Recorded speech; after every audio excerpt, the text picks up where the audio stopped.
Hi guys, let's talk about CSS floats.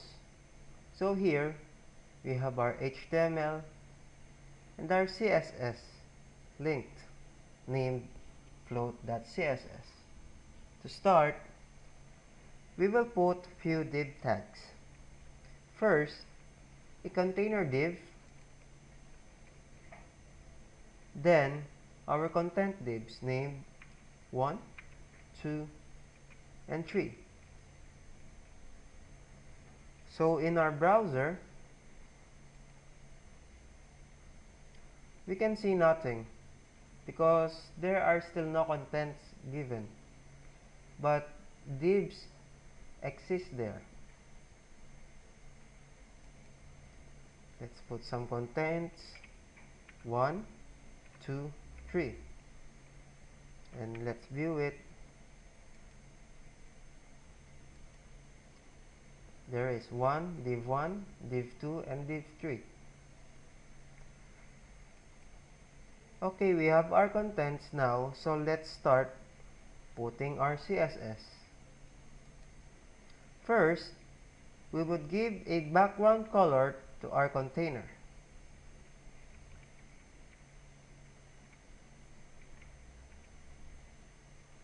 Which is yellow. And the width of 800 pixels. Then, we will also give our contents the same properties. 1, 2, 3, the background color of red, and a width of 100 px and a height of 100 px. So let's view it.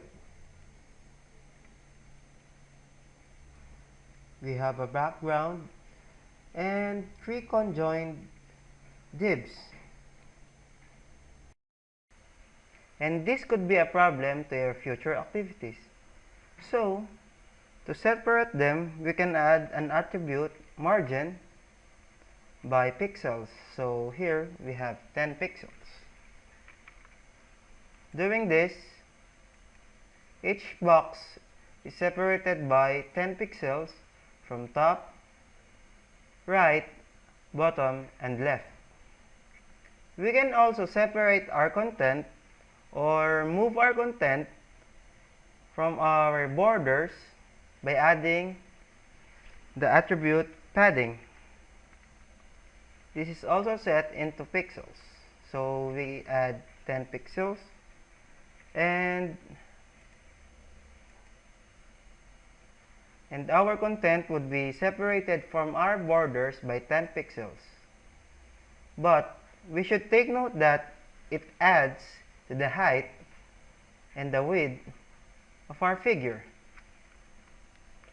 Lastly, to arrange these boxes into flowing figures, we shall add an attribute float, which is either right or left.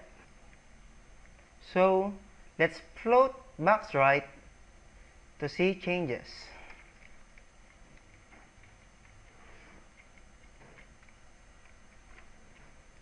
With that, we can expect that box 1 would be floated here to the right, and these two will flow upwards. So we will have this output. Okay, so let's look at it when we float them all together. Let's delete this and float them all together. So they are all floated right, but our container collapsed or vanished by seeing that there is no background. So to fix this, developers have devised a solution by adding another div, which they call a clear fix. So we have a class clear here, and we will give it attributes of clear and both. This attribute will tell our container that it contains something not all floated, and leave both sides empty or cleared. So that's it, and that's the end of our lesson for CSS floats. Use them in designing your web pages. Good day!